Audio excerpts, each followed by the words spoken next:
One, two, yes, yes, yes. It's your boy DJ Klyph, man, back at it with another episode of Klyph Notes.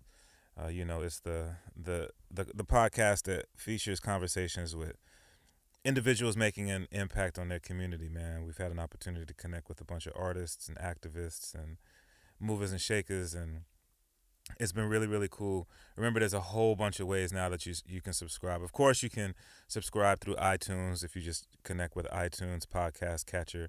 That's a great way to subscribe to the podcast regularly. If you do Android like me, you can subscribe through Google Play Music. And then, just recently now, you can also subscribe through iHeartRadio. So we're on iHeartRadio with the Klyph Notes podcast, or whatever your podcast catcher, it's available to you that way. Remember, there's all kinds of ways that you can connect with me as well. All over social media, it's just simply DJ Klyph at DJKLYPH. You can also check out the website djklyph.com for all kinds of content.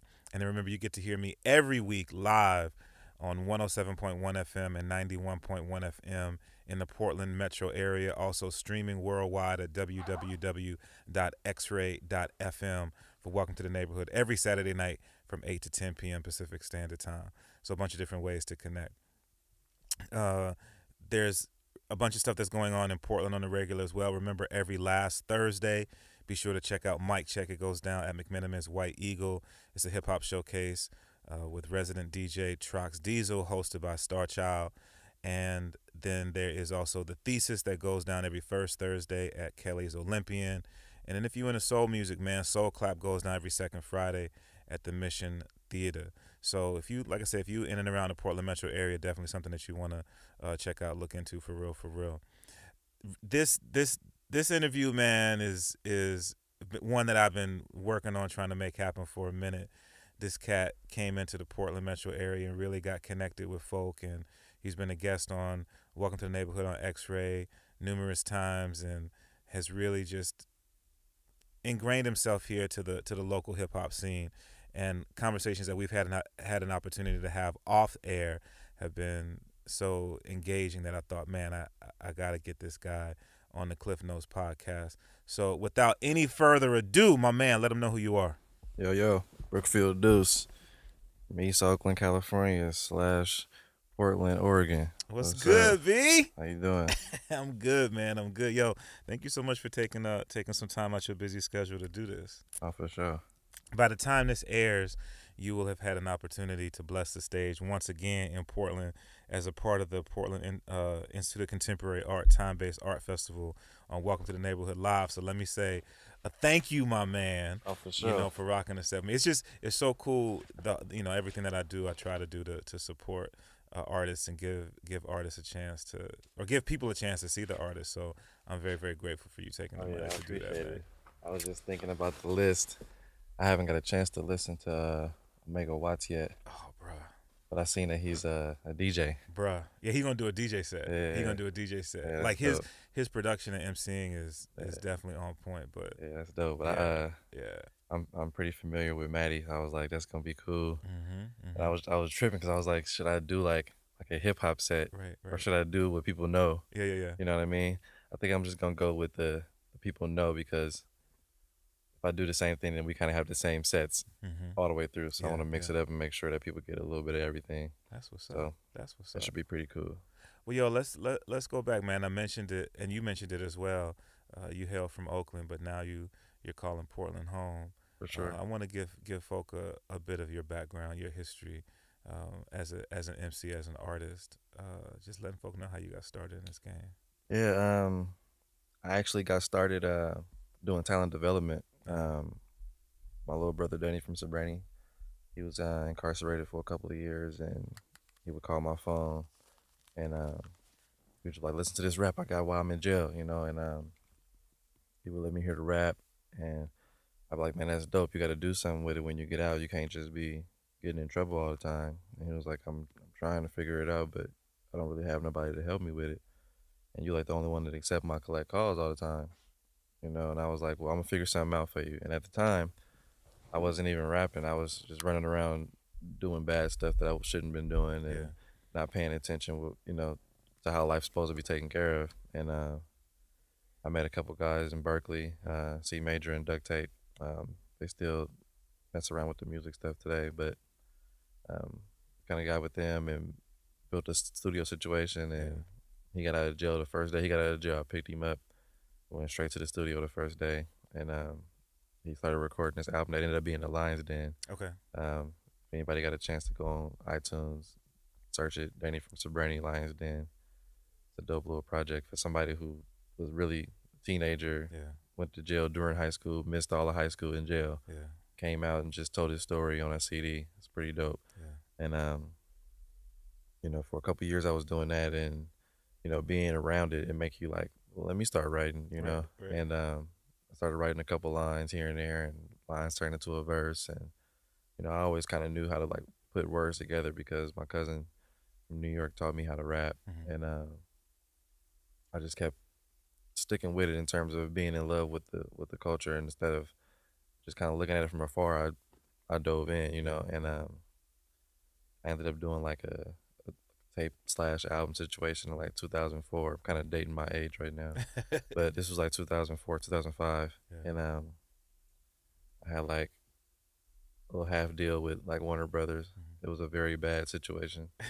It's like a sister company to Warner, so it wasn't Warner exactly, Okay. but it was it's like a little baby, subsidiary or whatever, and it wasn't the awesomest, you know what I mean. But had I taken it, I would have had a lot more exposure than just me going independent. And yeah, I ended up not taking it for my family. I had a kid on the way, Uh-huh. and you know, priorities, which was Yeah. the best decision Yeah. I made because can't trade your kids for nothing, It's true. and I stuck with it, and a couple years later, I kind of took a step back from rap, and I just went back to developing, and I ended up one day going to give my mom a birthday present one night, and a car kind of like drove by me and started shooting and tearing my car up as I was in it. So I'm kind of like driving like a high speed, but they like shooting at me, and car had like 20 bullet holes. Your car. Yeah, I didn't catch one bullet of it. I didn't get hit. My headrest had holes in it. My windshield, my back windshield, my glove compartment, like everything was getting hit but me. Mm-hmm. And when I got back home, I like felt my body. I didn't have no holes. I just knew it was God telling me I would have took you off the earth, but there's still some stuff you got to do. And I really felt like the stuff that I had to do was rap. So this was like 3 or 4 years ago, Yeah. and I just got back to it. So like in 2012, I did 10 Speed. It was a project I did with my boy Ryan and Joe. It with Green Chair Music. It's also a label that I'm kind of like 1/3 of, Mm-hmm. Mm-hmm. and just did like a bunch of tapes, and those bunch of tapes kind of like led me to like 2014. I did a tape called Training Camp, and I met Jahash and Amine with Infinite Records. They're not really Infinite Records no more. Jahash is in LA Mm-hmm. doing work with TDE, and Amine is in New York doing stuff. He got that song Caroline that's Right. out, and Right. it's pretty dope. And I did my first show out here with them. They had Okay. a thing called the OTM party, Mm-hmm. and I did the OTM party out here, and that was my first show at the January 2014, Okay. I think, or no, 2015. Okay. January 2015 Yeah. was the first show that I did out here, Yeah. and dropped a few more tapes, and I just kept coming out here, and it's crazy because people think you can't actually branch out without like money or somebody bringing you to another city, and I realized I just got on Google and typed in top 10 rappers Yeah. in Portland Yeah. Yeah. because I knew I was coming up here to visit my family all the time. Right. So I just typed in top 10 Portland rappers, and Glenn Waco came up, Mm-hmm. Amine came up, Vinny Dwayne came up, Mm-hmm. T&E, which was Tope and his homeboy, Yeah. and And G Force. and a couple other cats came up, and I just hit everybody's DMs on Instagram, Right. Right. and Right. I was like, "Hey, my name Duece. I'm from Oakland. I listen to y'all music, trying to see if we can get something done." Yeah. Half of them hit me, half of them didn't. Right. I was like, "That's cool," Right. Right. and I just everybody I hit up, they sent me records. I sent them records, and we just got a bunch of features done. And I was like, I'm gonna drive up there, and I just kept driving up here, driving up here, driving up here, and whenever they had a show, I'm like, I come. You don't gotta pay me. You don't gotta pay my plane ticket or nothing. I'll come up here. just let me do one song, you Yeah, know. And yeah, I was coming up here doing like one song, and it just kind of like built from there. And people started seeing me over and over again. And I was coming like once a month, like being late on rent, so I can come up here yeah, and like show my face, and it all worked out, you know. I started getting a nice little buzz around here, and Damien started seeing that people was around here messing with me, and it kind of sparked him to kind of really get serious with music too. yeah, yeah. And it like turned into a situation in like a year and a half. So, I always tell people like, don't think you can't like branch out with your music, and you Yeah. don't have to like consider yourself local. You could be not local if you choose to, Right, right.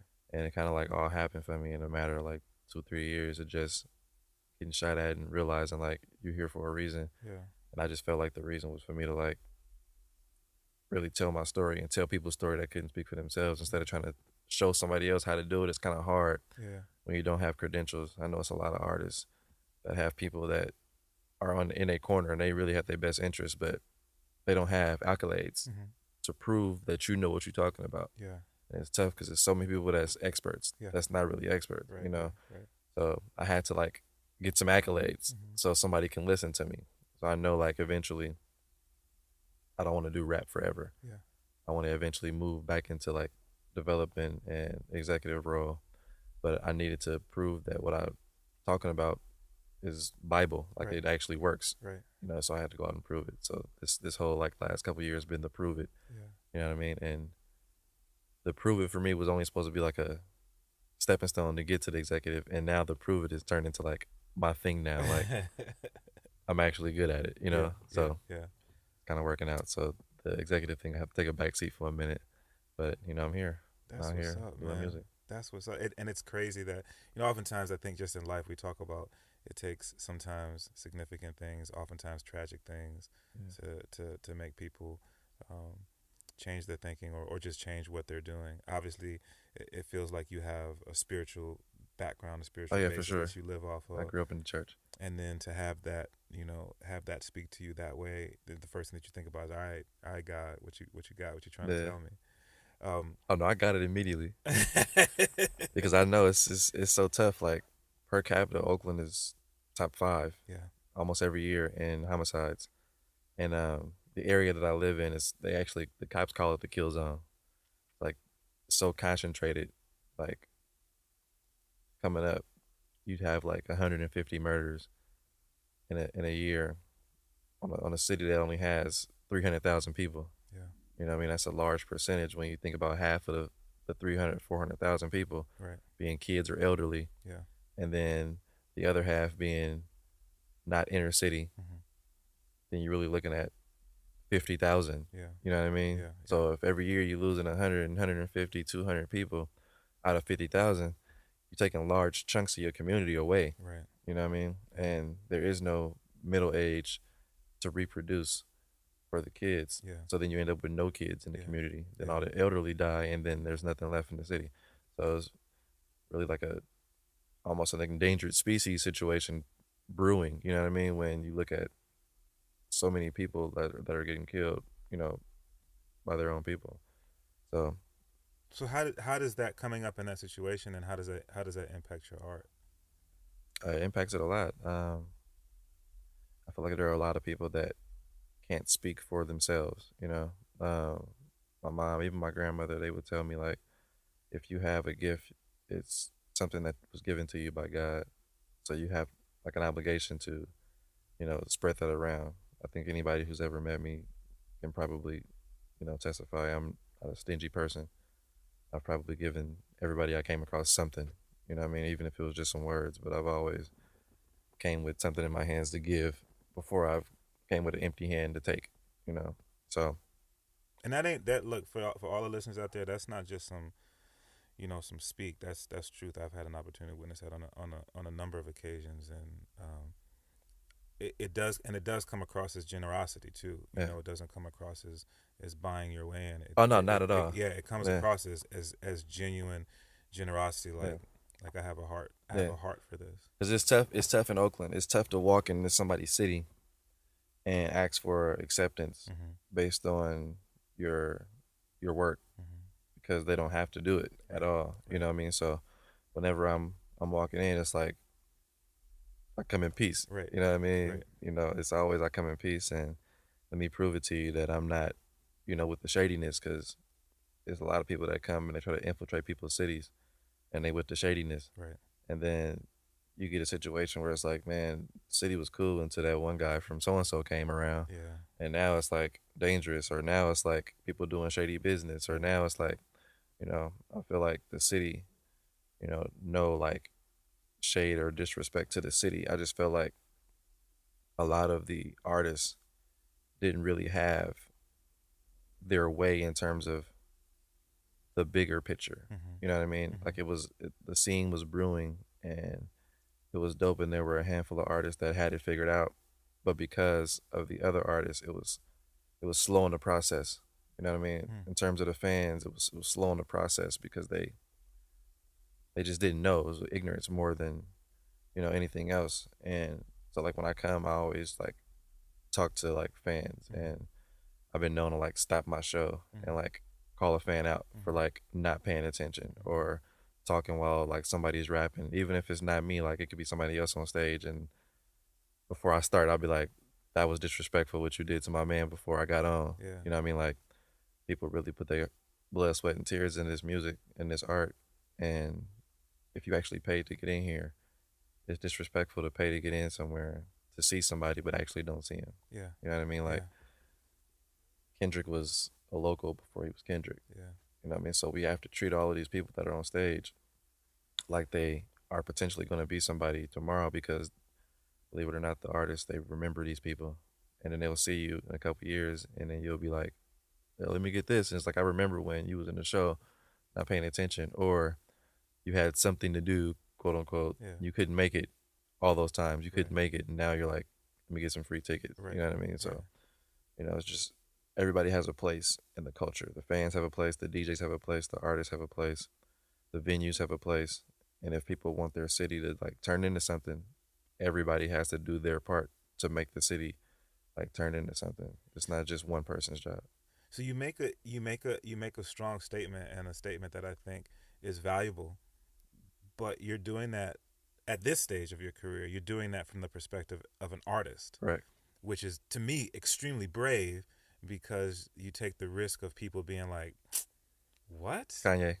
Right? Yeah. But I think I have conversations with people frequently, and one of the conversations I've been having most recently is that I think to a great extent the consumer needs to be educated on how to be a consumer. Right. Essentially what you just said. When you Yeah. are at a show, there are certain things that you should do when you're at a show. And I think, to be fair, you have a generation that's come up that has been able to experience so much live performance via media, Right. not being there live. They're live. Right. So that even when they're there live, they don't even really know how to experience that They're live. still in media mode. Exactly. They're still like on Snapchat with my friends. Right.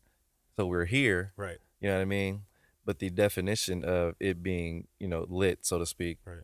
is that the crowd is engaged with the artist is engaged with the crowd, and everything's working in unison. Yeah. That's the actual definition of lit. It's not lit just to be there and pull your phone out and say it's lit. Like it's your job to make it lit. You know what I mean? So like we all have a job to do in the show. And the crazy part is when you look at the shows on media that are actually lit, the crowd is saying the words. So it kind of puts the artist in a situation where they feel like I'm not going to be anything if I'm not on the radio. Right. And then radio DJs know he's not going to be anything unless he's on the radio. I can make extra money off of this by charging him to play his stuff on the radio. And artists know I can't get my stuff on the radio without paying for it. And then it's all just a hustle. Yeah. It's not about the music anymore. Yeah. It's just about who's got money and who doesn't have money. And that's not the way it's supposed to be. It's supposed to be DJ has the ability to play music to the people that are there. Artist has music that's good enough, because it's just because you're my friend don't mean I'm supposed to play it. You know what I mean? Like I learned that with my family. Like I would have music and it'd be like extra teaching. The bars would go over everybody's heads, and they'd be like, "You saying some dope stuff, but I gotta listen to it 10 times to get it." Mm-hmm. Mm-hmm. You know what I mean? Just because I'm your cousin don't mean I'm obligated to tell somebody about you or play it. I'm a consumer too. Yeah. Even though I'm your family, Yeah. I'm still a consumer. Yeah. And I still have a reputation for my taste. Mhm. Like taste is a reputation. You know what I mean? So if I have Damien, for instance, tweet a song, Mhm. he can't tweet it because he's my cousin. Mhm. He has to tweet it because he actually likes it. Because if they listen to it and go, man, this is trash, Yeah. then anything that he posts in the future is like cried wolf. It's like, well, the last thing you posted was trash. Yeah. So why would I believe that this next thing that you post is going to be good? Mm. Because you post trash frequently. Right. Right. So he's not allowed to just post it because he's my family. Yeah. He has to actually post it because I'm working hard and I earned it. And he's posting it because he actually likes it. You know what I mean? So It's interesting. Again, I mean, it's almost as if you're coming from the perspective of I am an artist, but this is the counsel that I would give to someone if I were doing more A&R work, if I were doing more counseling work to an artist. that's how you're I started. applying all that stuff to myself. to yourself. Yeah. Because that's how I started. I started as a developer. Yeah. So I wouldn't tell anybody something that I wouldn't tell myself. Yeah. I'm the hardest person on myself. Yeah. You know, like I hear something, I'm like, yeah, that sucks. Yeah. And somebody else would be like, man, drop that. You know what I mean? Right. Or why you didn't do that? You know what I mean? And I just feel like a lot of it is just trial and error and listening to the people and doing, you know, Mhm. like a perfect example of that is like Future. Mhm. Like Future's got like a song out Mhm. and they like it. He's like, all right, cool, I got 100 more for you. Mhm. And instead of him waiting, you know, most people get an album and they wait. Mhm. And he's like, I'm gonna drop an album, I'm gonna drop a mixtape, I'm Mhm. gonna drop another mixtape, drop another mixtape, I'm gonna go on tour, I'm gonna do a dual album, I'm gonna drop another mixtape until you get tired of me. And then once you get tired of me, I'll stop. And then I'll go recreate myself. And then I'll come back with some new. Mhm. And then I'll give you an opportunity to like this. Mhm. If you like this, I'll have 100 more. Mhm. You know what I mean? So I think people waste their waves, so to speak. Like they start something, people like it, and then you do your one album and then you sit around and you do nothing. Mhm. You know what I mean? And you just eat off your album until it's dead. And then people so microwave these days. Mhm. You have to continue to feed the beast, or they'll still be hungry. They'll go somewhere else. Yeah. You know what I mean? You'll lose a fan as quick as you gain them these days. You know, True. True. you can't just drop an album and then you leave them hanging. Like no one's in the era of Jay-Z or Beyonce where they can give you, or Lil Wayne where he can wait 4 years and they're like, you're drying me out. Yeah. You know what I mean? Like now, you got like artists like Lil Uzi. You know, he's dropping every couple months. Yeah. You know, like something else is coming out. You know, Future is coming out every couple months. You know, and even if it's 4 or 5 or 6 songs, I'm giving you something. That way you don't forget about me, because they'll forget. Yeah, I mean, it's definitely a different. It is definitely a different era, and I feel like there's a different. It's a different. It's just a different way to do that sort of business. It's a different way to create content and make it available, and people have had so many varied levels of success with it. At the end of the day, I think it still comes back to making good music, though. Mm-hmm. If I keep putting out a bunch of garbage, Oh yeah, it's just garbage. right. Yeah. If I'm putting out good quality music and I'm giving it to you that way, then that may Exactly. hit. I Yeah. feel like I'm kind of in the middle of that situation. Mm. Like I to a degree, like I feel like the last 4 or 5 years, I released frequently. Mm-hmm. I think I did like 5 tapes in like 2 or 3 years, Mm-hmm. and now it's kind of to the point where I can ride a tape that I got while I'm working on something for real. Yeah. You know what I mean? And in the meantime, because like a camp has been built now, Right. you know, with myself and Dame and Danny from Sobrani, that we can use each other's albums as the keep the wave going, Right. as opposed to me continuing to drop every couple of months. Yeah. Dame can drop, we can wait a couple of months. Then Danny can drop, we can wait a couple of months. Then I can drop, we can wait a couple of months. Then Dame can drop again, Right. and then we can just rotate it the same way TDE does. You know, Right. Kendrick doesn't have to drop every couple of months, because as soon as he drops, Schoolboy's getting ready. As soon as he's done, Absol's getting ready. Yeah. As soon as he's done, J Rock's getting ready. Isaiah Rashad, SZA, so on and so on. Right. Right. So like, it's easier for them to just sit back and ride the wave as a unit. Mhm. You know, you got to definitely be militant. I think that's another thing that people, even myself, I spent a long time by myself. You know, what I mean, it's a lot easier when you walk with others. Yeah. You know, Yeah. Jesus had disciples. You Yeah. know, Yeah. he wasn't by himself. Yeah. Yeah. You know, so That's you what's up. gotta move with a team. Yeah. For sure. So let me transitioning into that. You are working on a project, Yes. and this project is going to be released on a label. Yes. I mean, it's like this is This is great news, Yeah, Cat. yeah, This it's a is great situation. news. I signed last week. Um, Word. yeah, I signed to Dame's label. Okay. It's called Front Page Music, Okay. Okay. and it's pretty cool. So let's. So again, most of my audience knows who you are. Yeah, There may be people who are listening to this who are not sure who you are. So you've mentioned Dame a bunch of times during right. the interview. Dame being Damian Lillard, point point guard, Portland Trailblazers, right, two-time All-Star, Rookie and of the Year. right.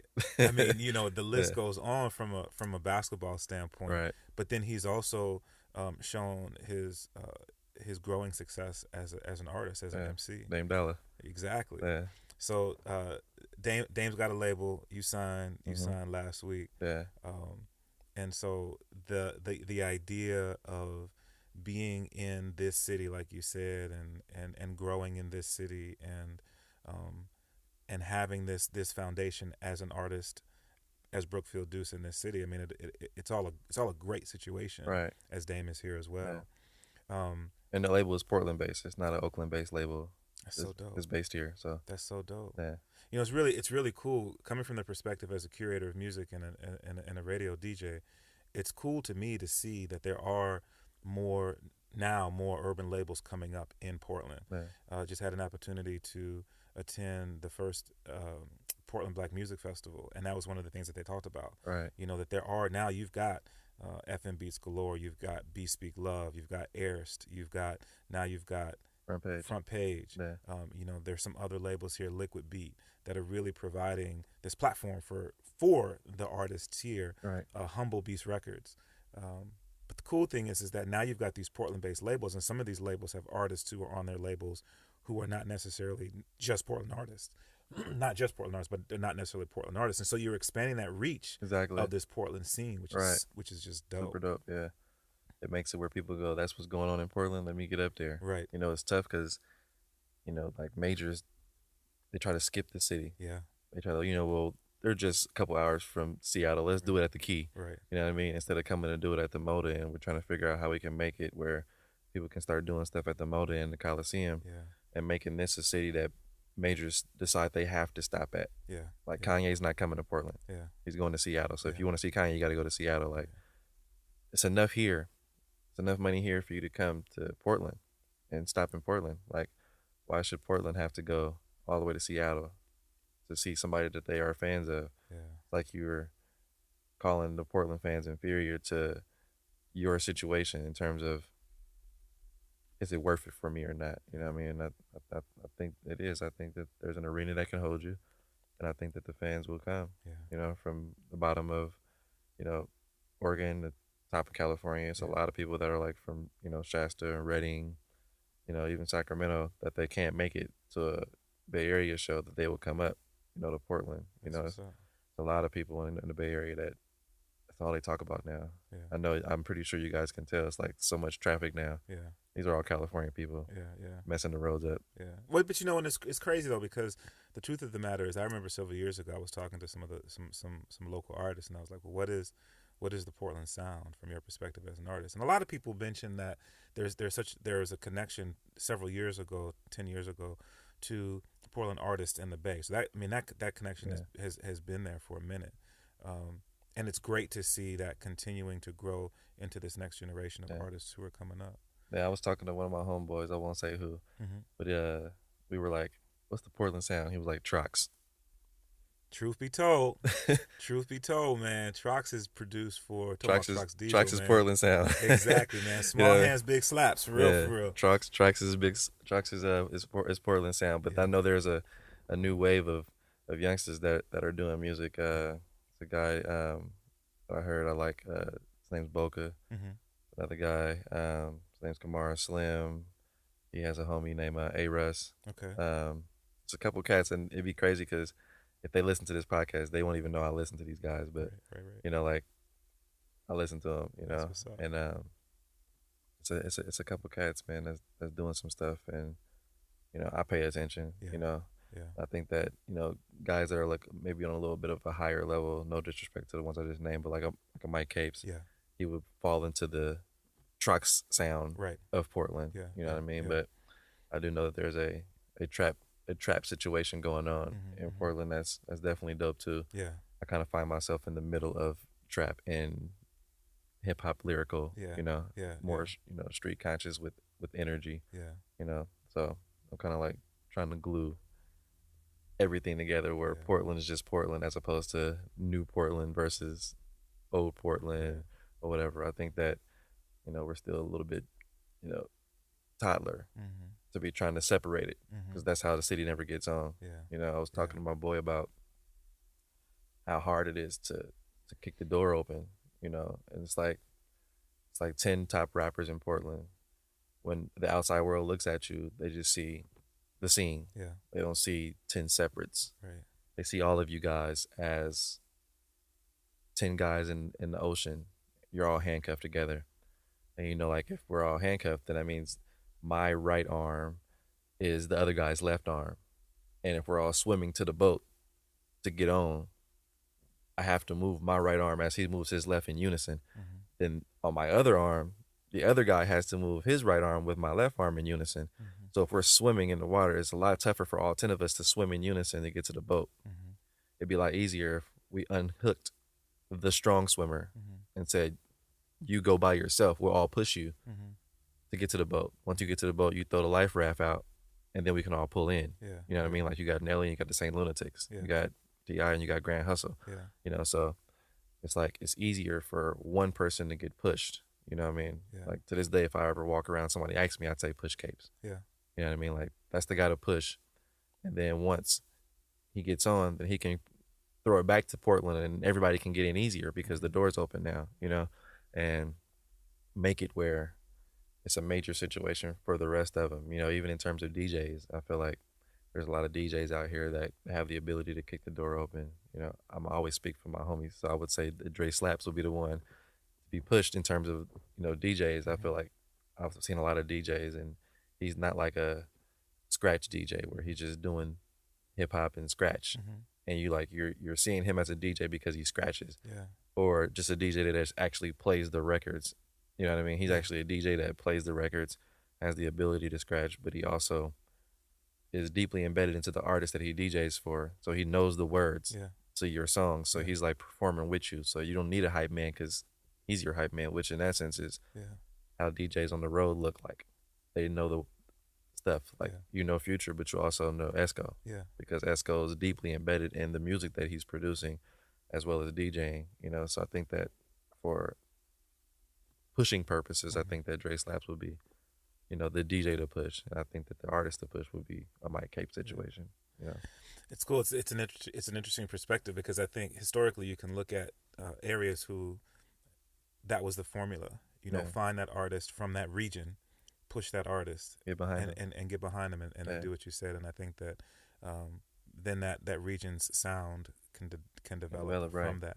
And I think right now there are the cool thing about Portland right now is that there are several artists, DJs, MCs, producers who have done enough work to create enough content so that when that time comes, there's going to be a lot of content there. I think the next stage is one of the things that I think you're seeing more of is now you've got more and more platforms so that those people can show what they're doing. So when people are coming in, all right, I've been hearing all this stuff about Portland, where is it at?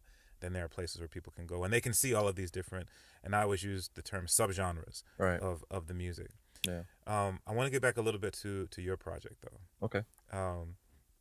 So like you said, you've put quite a bit of material out over your career thus far. For sure. What's the project going to sound like? Is it going to be a departure from what people have heard from you thus far? Yes. Okay. All right. Yeah. And you know me. And I know right? that, you know what I'm all about, V. So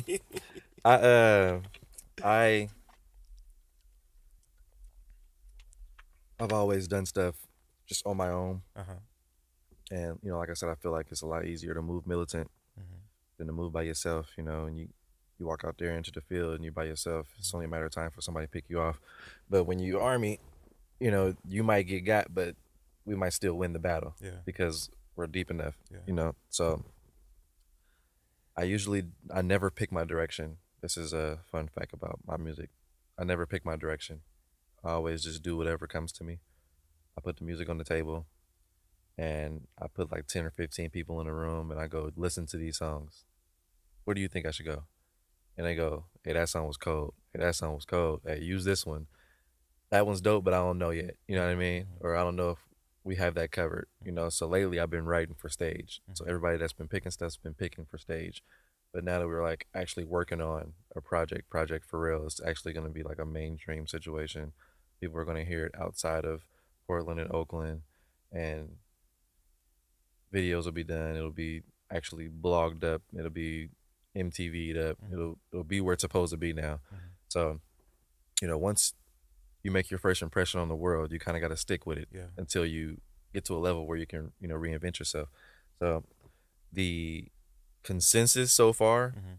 is what Klyph wants. Thank you. Yeah. Thank you, Duece. That's what I'm waiting on. The direction is what Klyph wants. It's definitely more lyrical than what people have been hearing me. Word. I'm not sure if people are familiar with my, lyrical self. You know, it lives. Because I told you, Yeah. once you started letting me hear some stuff, Yeah. I was like, oh, you done messed up now. Yeah. Because I'm going to be So- on you all the time. So I've been working on stuff like that.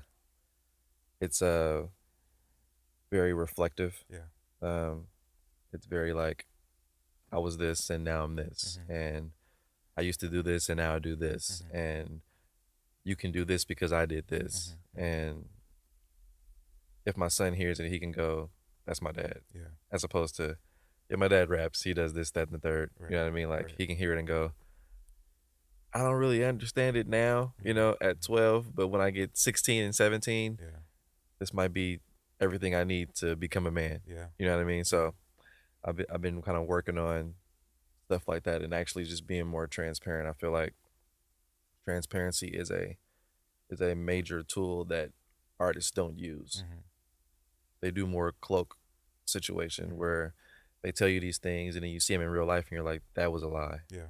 You know what I mean? Yeah. It sounded good, but Yeah. that was a lie. Right. You know what I mean? And I've been more transparent over the years, Mhm. and I think this will be a lot more transparent than anything that I've ever done.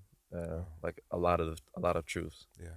So like, if they're like people that I'm dealing with now, even in relationships, Mhm. it will be talked about. Yeah. Past relationships will be talked about. Yeah. Female or just people that I meet in the street on Right. music stuff, Right. and it'll be very truthful. So people may have their feelings hurt, but they can't say it's not real. Yeah. You know what I mean? So it'll be a lot more of that. It'll be a lot more of my relationship with my family and how I'm not in the church anymore, Mhm. and how I still believe in a higher power. I don't believe in the messenger, so to speak, Mhm. Mhm. because people are so crooked Mhm. and evil and wicked and whatever other words you can call to make you feel like you're not really in belief of the same thing. And, just kind of digging more into books and such and just teachings and not listening to what people tell you is the truth. You know what I mean? Mhm. Just even about like religion and stuff, like Mhm. in terms of black people coming from Africa to America and being taught that Christianity is the religion for you. Yeah. Was that the actual religion that we had in Africa? Yeah. You know what I mean? Yeah. So are we being fed, a line of BS, or is this actually true? Yeah. You know what I mean? Yeah. So just a lot of those questions that are in my head will be kind of laid out on songs that aren't trap, That's what's up. that are, reflective and thought provoking, and let me actually sit down and listen to a Brookfield Duece tape as opposed to playing it and I'm in the club and I can turn up and dab to it. You know what I mean? Mhm. Which is also fun because I'm a serious club person that likes to, have fun and dance and stuff. Yeah. But Yeah. it's also a time where you gotta like sit down and think. You know what I mean? Yeah. I feel like the last like couple of years I've been making Friday, Saturday, Sunday music. Yeah. As opposed to Monday through Thursday music. Mhm. And I think that this project will be a lot of Monday through Thursday music. Like when you're on the weekend, it's all fun and games, and then when Monday through Thursday, you got to go to work and get serious with your life Mhm. and pay bills and take care of your family and think about how the world is trying to shove Trump down your throat. Mhm. And how they trying to shove Hillary down your throat, and you don't all the way know if you can trust Hillary either. But Mm-hmm.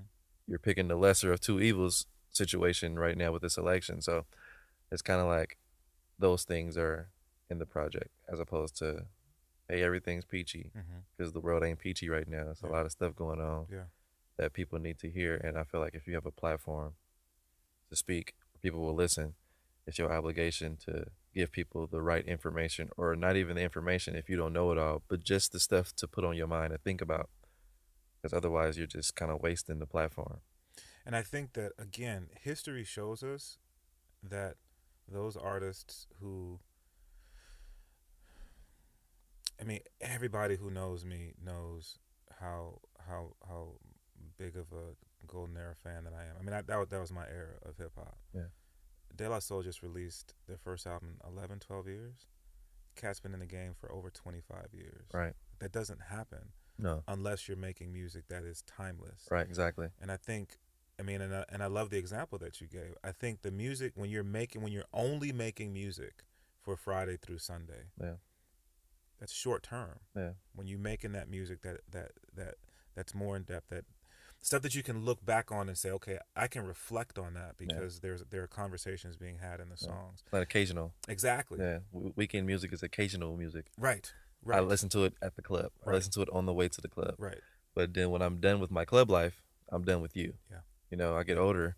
I don't want to listen to the trap all day long Right. because I'm not trapping anymore. Right. I'm old. I got kids. I got family. I got bills. Right. Working on my 401k. Yeah. And, you know, put my money in a IRA so it can grow. You know what I mean? Like, I'm working on stuff like that. I'm not spending my money on gold teeth. I'm actually spending my money to fix my teeth at the Right. dentist. Right. My real teeth. You know what I mean? Yeah. Yeah. You know, Absolutely. so, you know, things like that, you know, are Monday through Friday music. Yeah. Or Monday through Thursday, so to speak, not weekend music, you know, and you know, those are the songs that people live with. You know, you turn into a station now and it's like it's a lot of hits Mm-hmm. that aren't the trap. You Right. know what I mean? Like there are many trap hits. You know, Yeah. I'm very interested to see what radio sounds like the rap OD station, because they will make one eventually. There'll be a rap OD station. I mean, and that you know, I know that there was backspin on Sirius, and you know there are some of those stations, but I think you know the bigger thing is in part because of conversations that you and I have, and I know how your I know where your heart is, I know where your head is, and I know that the level of education and consciousness that you have, Yeah. and I think that being able to share that with people, and like you say, you don't have to have all the answers right now, No, not and at all. because of where and I mean the universal you, because of where you're being influenced at this point in your life experiences and those sorts of things, to be able to take that and share that with the masses, I think is invaluable. I don't think Yeah. it happens enough as it used to, or enough as it should. Now that being said, this record might be a little bit more conscious than people are used to, Yeah. but just because it's a conscious record doesn't mean that it's not hitting. No, it'll definitely have energy. It'll Yeah. definitely have stage. It'll Yeah. definitely have trap elements. Yeah, But it'll definitely have instrumentation in it. word It'll up, definitely have the ability to go live if I want to go live. word up. You know, it'll definitely have, you know, the ability for me to stand still and you still like it instead of me having to like jump up and down and Yeah, you know like really go crazy. yeah, For you to be like, yeah, that's a nice little catchy song you got there. You know what I mean? Like right. it'll still be all of those things. It just won't be nerve wracking Yeah, during the week yeah, when your kids are in the car. You know. Yeah. You Well, can- let me turn that down. Yeah, quick, right? I can't play this right now. You know what I mean? Like, right. so I'm definitely working on a lot of that. Less cuss words. Yeah. You know what I mean? More words that you have to maybe pull a dictionary out with. Word up, You know, and I'll try my best to keep it to a minimum bro. because I don't want to go over anybody's head. Ain't nothing wrong you with know? intelligence, though. Ain't nothing wrong with that. You know what I mean? Can you at this stage of the recording process, can you speak on production yet? You know, the producers that you're working with, can you speak on it yet? So far, and none of this stuff has been officially like to make a project. Yeah. But so far, Cardiac, the Classmates,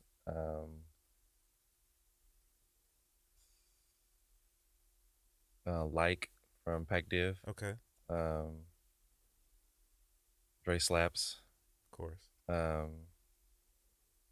Bravo Damo, Okay. he's from Portland, Okay. a couple cats. That's what's up. Yeah, That's what's up, man. working it out. Um, like you mentioned, this is going to be a project that will be on the label. The label you have a good situation in terms of distribution. So you've done this whole process of your career thus far really independent. Right. This is the first time that you're going to have a machine behind you in terms of distribution, Yeah. where this project will be able to get moved not just locally, not just nationally, but internationally. Yeah. It really changes things for you. Yeah, for sure. I mean, distribution is it's a major situation. Mm-hmm. Can't speak on it right now. Right. But But it's gonna be good. it's gonna be good. It's gonna be serious. One of the things that I wanted to really give folk an opportunity here, specifically the artists, in this conversation with you, is you've touched on it thus far. Your experience in life, your early potential label experience earlier in your career, and then your perspective on an artist valuing themselves as an artist. Yeah.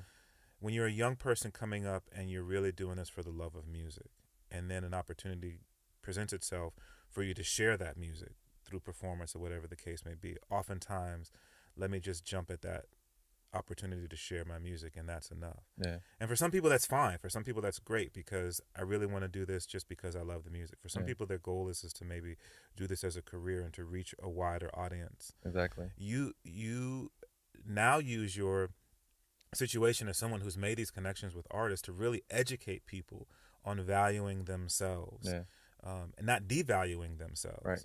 Another part of that, I think, is also educating the area in which you are. So educating promoters, educating venues on that value. Yeah.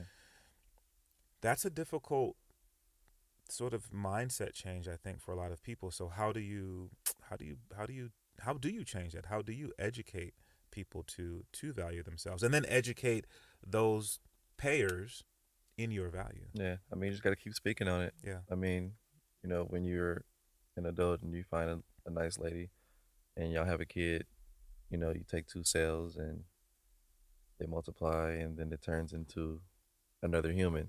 Mm-hmm. So all those duplications of the cells are really just passing information to the next cell, to the next cell, to the next cell. Mm-hmm. So us as people, it's kind of we're genetically created to pass on information. Yeah. You know what I mean? Yeah.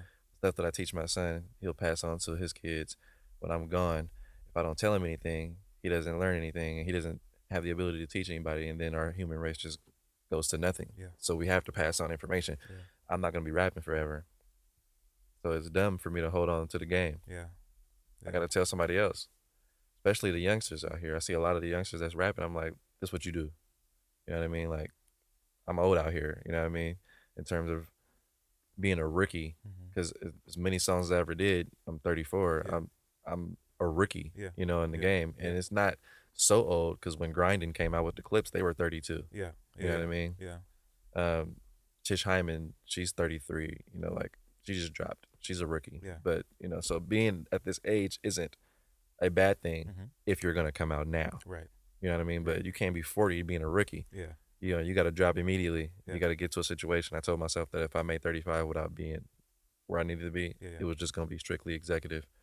I wasn't going to rap anymore. Yeah. And I feel like if you put stuff in the universe, got to get out your way. You know what I mean? He'll go, I hear you. You really sound like you want it. Let me give it to you. Yeah. Just like water, it'll find its way through the cracks if you put it out there. Yeah. And I think that happened for me. I feel like I put it in the universe, and I really said I wanted it. Instead of just saying you want something, you actually want it and work for it. God pays attention and makes it happen for you. But in terms of just spreading the information, and getting people to like pay attention to you when you're not, your job isn't to do that. You know what I mean? I definitely do think it's tough, but somebody got to actually say something. Yeah. You know what I mean? Like, somebody has to be the one to speak up and go, you don't have to listen to me, but this might be something that you might want to do. Yeah. You know what I mean? The other challenge, obstacle maybe to overcome is then when it comes to the audience. How do we educate the audience on that value? There were some great conversations that were had at the Portland Black Music Festival um, that that surrounded that sort of subject, that topic. You have great talent here. You have great artistry here. There's value to that. Yeah. And so, how do you tell your consumers, hey, I'm going to be at this venue on this date. It's a great lineup. Come through. But come through not on some, what? This costs $5 to get in? I mean, really, Yeah. the value of this art is greater than that. Yeah. Not and it's not just about put this money in my pocket. It's this is art, and if we want this art to grow, we have to feed into it, and the way that we feed into it is with your support, and your support is not only streams. Your support is actually what you talked about earlier, being a part of that live experience and growing the artist that way. So how do we get people to make that next step? I mean, for me, I kind of took my motto from me just working my regular life. As a teenager, I worked at Albertsons or Safeway or whatever stores out here or whatever. But they do a promotional thing called a loss leader. And a loss leader is basically, they know that you have to buy things like eggs, milk, meat, tissue to live. You can't live without tissue.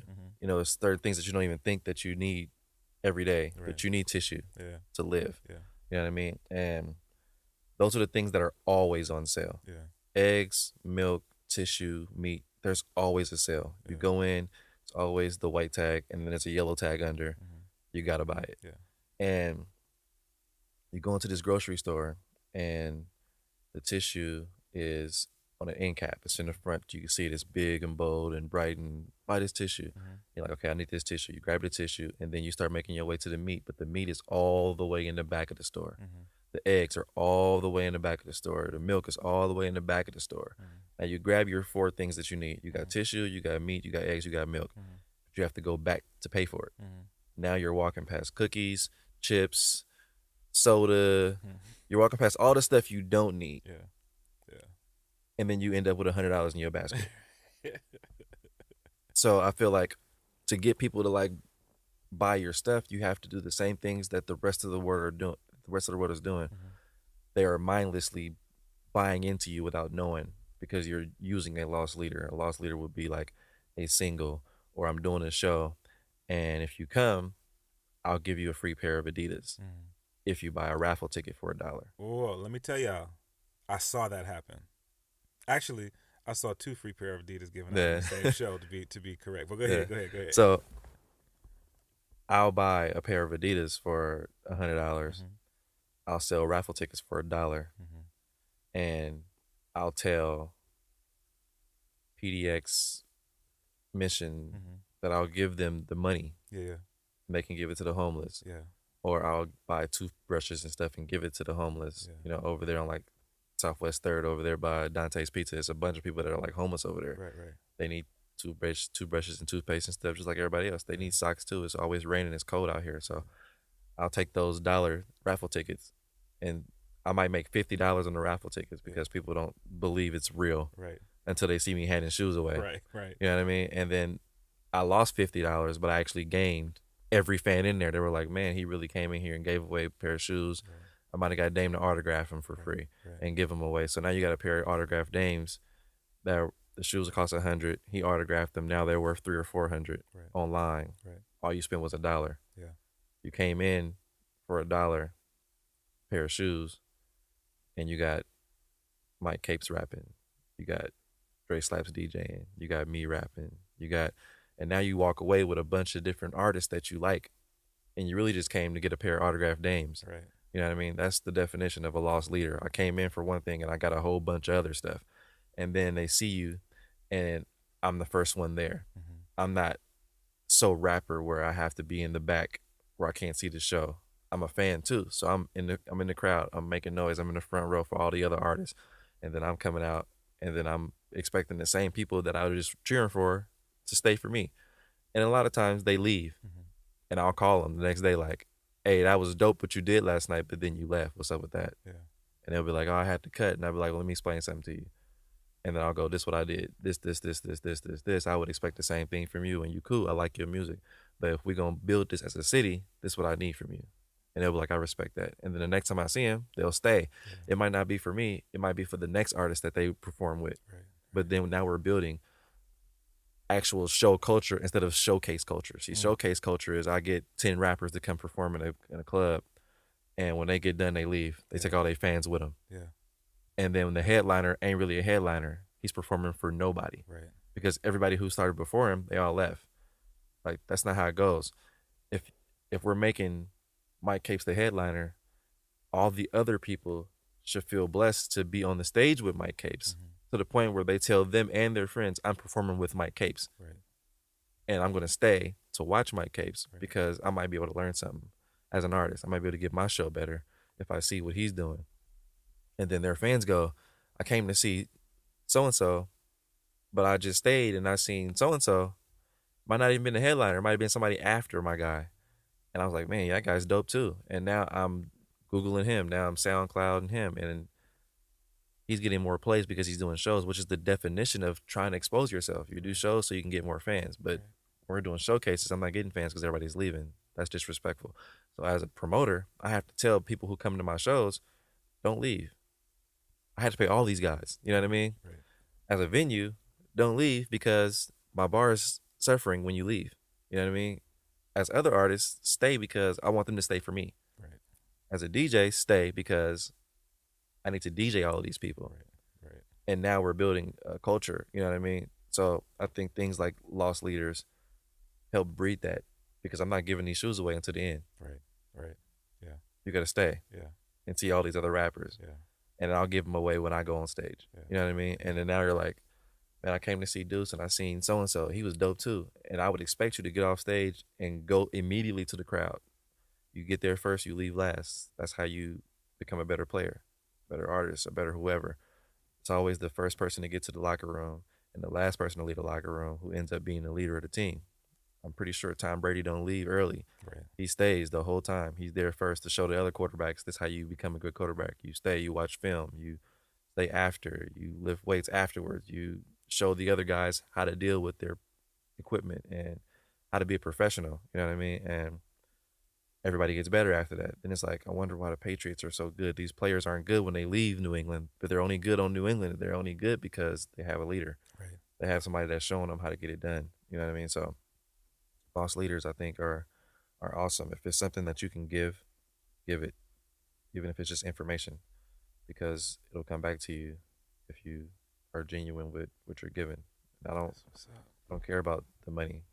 Exposure is worth more than the money. So I care about you coming, and I'll give you something for coming. Yeah. You know what I mean? I might have Adidas passes. You can get in, get 50% off. I might have 100 of those, but I might have one pair of shoes. So even if you don't get a pair of shoes from me, you might still be able to go get your own stuff for half. You know what I mean? Right. At Adidas. Right. By just coming. The first 100 people who can come Yeah. and get a pass. You know what I mean? Yeah. I've done that numerous times, you know, so I think lost leaders are the way that people get things done. You know, you look at infomercials and it's like, if you call within 5 minutes, you get, I'll throw in an extra mop. You know what I mean? You know, and it's like, I'm giving you something for nothing, really. But Wow. the nothing is really everything for me because it's coming back to me, and we're all going to work together. And I love that. I love that what you said, man. Show culture.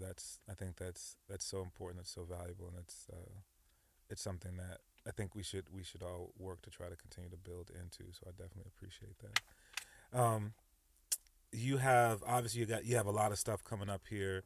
I also want to talk about the Brookfield Way. Okay. First of all, let everybody know what that is. So the Brookfield Way is a shirt line that I've started. Right now it's just shirts. I don't really want to do anything more than shirts. I don't want to do hats or anything. I'm not a hat person. But at first it was just an idea for just clothing. You know, everyone was like, why you don't have shirts? Why you don't have this? Why you don't have, like, all right, make something. You know, and I just was really thinking about what I wanted to do. And I'm a big fan of, you know, older music, you know, throwback hip hop. And, you know, one of my favorite rappers is Biggie. My favorite rapper of all time is Jay-Z, but Biggie's up there too. And, you know, just to name a few, like in my top 5 or 10, Biggie, Jay Z, Kanye, Fonte.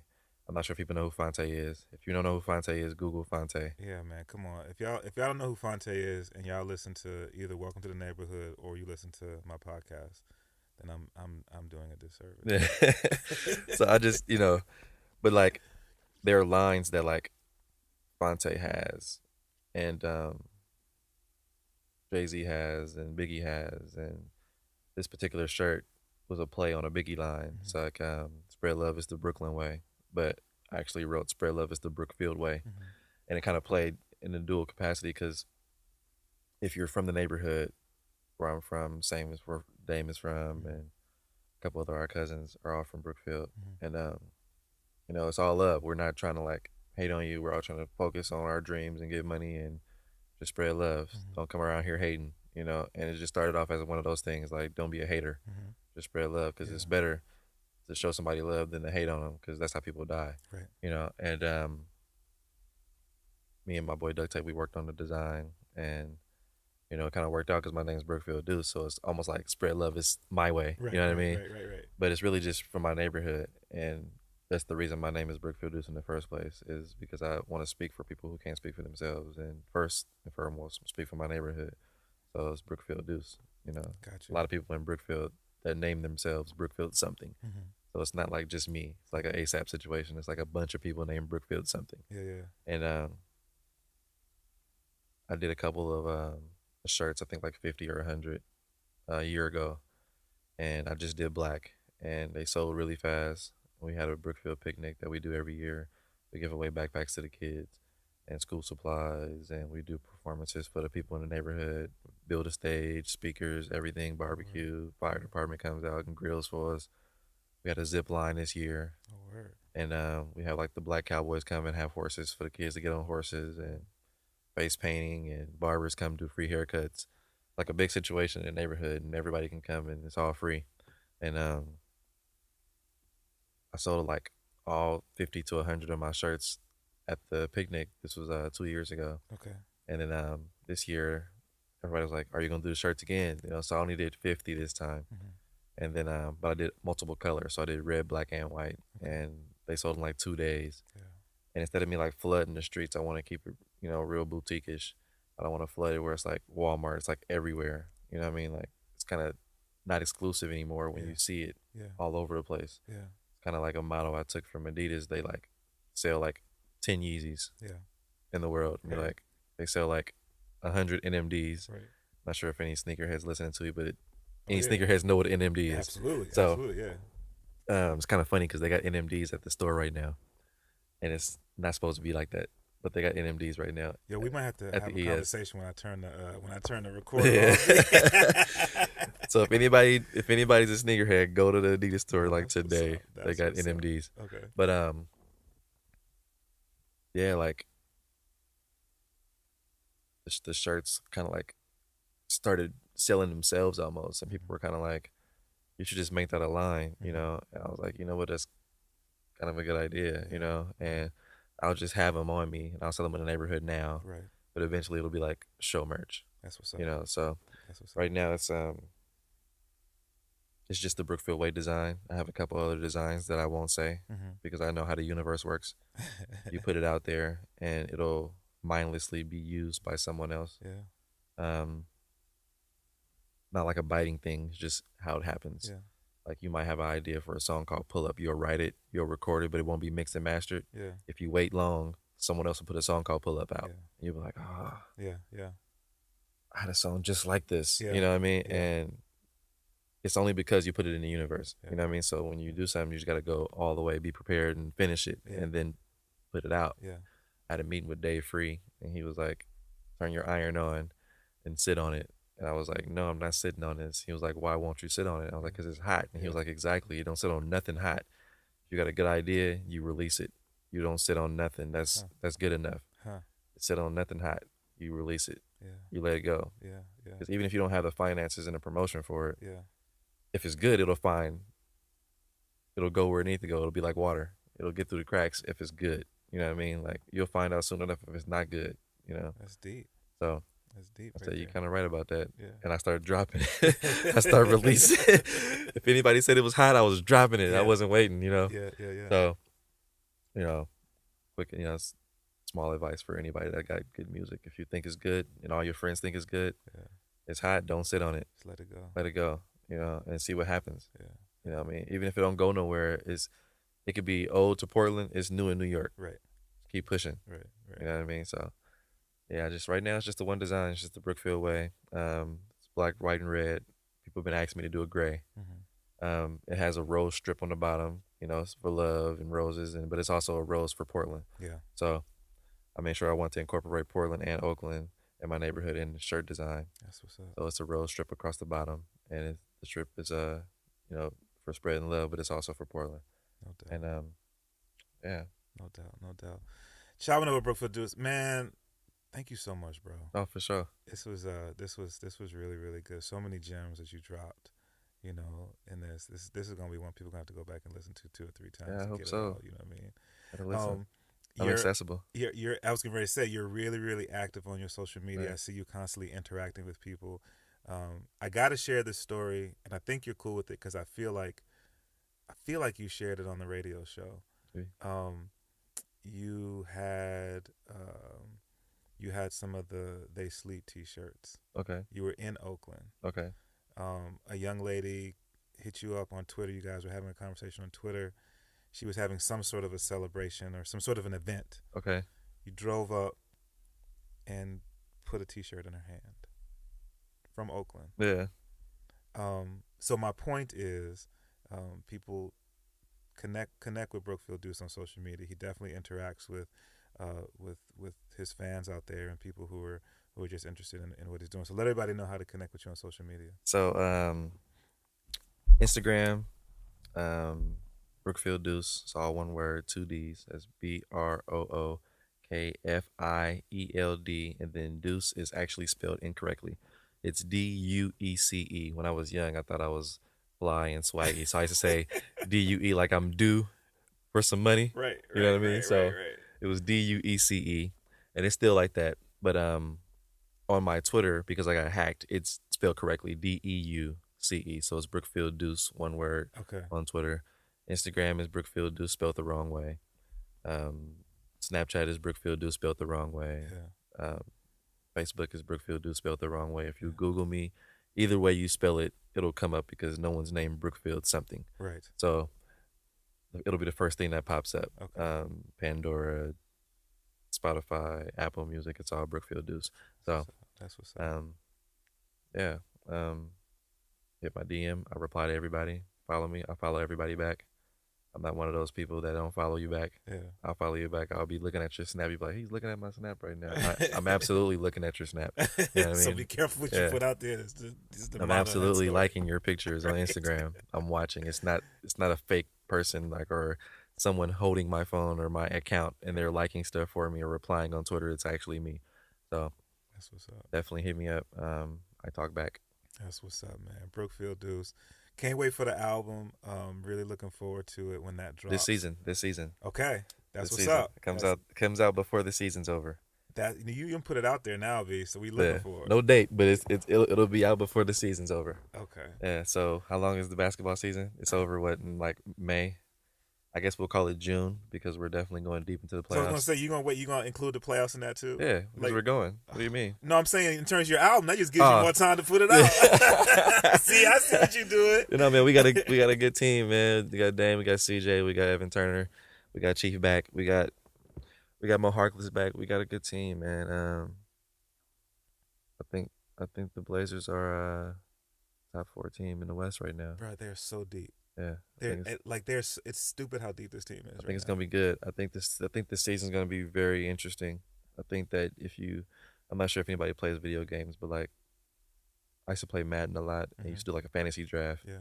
And you'd have like Jerry Rice on the Bills, and you'd be like, "How's this possible?" Right. You know what I mean? And in basketball, you do a fantasy draft, and like Jordan plays for the Cavs, and you're like, "This will never happen." Right. He used to kill Elo, but like. That shot was ridiculous. This year looks like a fantasy draft. Like there are so many players that don't play for the team that you just remember them as. You know what I mean? Like Durant's with the Warriors and ways with Chicago, and like New York looks totally different, and Miami looks totally different, and the Warriors even look totally different. A lot of the players that were the glue, Barbosa and Mm-hmm. Spates, and a lot of those players are all gone now. It's different, Yeah. So this year is going to be very interesting to see what teams gel in terms of chemistry and who plays well with each other, and how the coaches can put things together. And it's going to be a really important like first month, Yeah. you know. And I think that the teams that get out early in the first month have a strong chance of making the playoffs. It's only 82 games, so Yeah. when you look at the first month and you look at you know 15 games, Yeah. 10 to 15 games, I think the Blazers can reel off, you know, a good 70% of those games. You Well, if know, they get if they can get everybody healthy close to the start of the season, and they've got the chemistry because they brought they've so already many of those said players everybody's back, back. right? I agree. I think they can get off to a really really strong start, and Just ride the wave and on. just ride the Yeah, because wave I think it's and gonna be a lot of parity. I think a lot of teams are like the 65 win teams. I yeah. think that's not gonna happen this year. No, I would agree. I think it's gonna be a lot of, you know, 45, 50 win teams that are scratching to make the playoffs, and you know, the difference between first seed and eighth seed is going to be a handful of games. I Yeah. think a lot of teams are going to beat up on each other, and like I said, it's those teams that get out early that have chemistry. Yeah. They've already been used to working on each other. I think it's going to be a big thing. Yeah. The Blazers do like a team building thing. Every year Yeah. the whole team goes out and goes on a vacation together and get to know each other. You know, I'm not sure if any other teams do that, but I know the Blazers do for sure, and I think that that's a big thing. I think that getting to know each other and learning how you are outside of basketball, you know, kind of helps them learn each other and their attitudes and how they can kind of mesh together and make it where they can go out against the rest of the world and be a unit. Like I said, Jesus had disciples. It's better to move as a unit than to Yeah. move by yourself. Yeah. I think that's the problem I fear for like a Westbrook situation. Yeah. Kind of by itself. Yeah. Yeah. The rest of them just play with him, but Right. you know, they aren't really a team right now. Yeah. So I think being a team is important. I think they got a chance to do some damage. Yeah. It's definitely gonna be a fun season to watch, no doubt. Brookfield Duece. It's once again, brother. Thank you so much for coming through. Oh yeah, for sure. Anytime. I'll get you back on the radio show here any minute. Oh yeah, I just got to be here on a Saturday. I always come. That's right, exactly. All right, y'all. Once again, remember you can subscribe to Klyph Notes a whole bunch of different ways: iTunes, Google Play, iHeartRadio. If you go to the website www.djklyph.com, there are links there that you can listen. Interact, hit me up, comment, rate the podcast. Let me know if there are some folk that you'd like to hear from. We've had an opportunity to interview artists even outside of the Portland metro area. So great opportunities out there to hear from the people that you want to hear from, some behind the scenes stuff and some different perspectives. Once again, remember you can catch me every Saturday night live on Welcome to the Neighborhood on X-Ray FM, straight out of Portland. And hit me up on social media at djklyph.com. Thank you all so much for listening. God bless you all. I love you. Until we get an opportunity to connect again, y'all be blessed. Peace.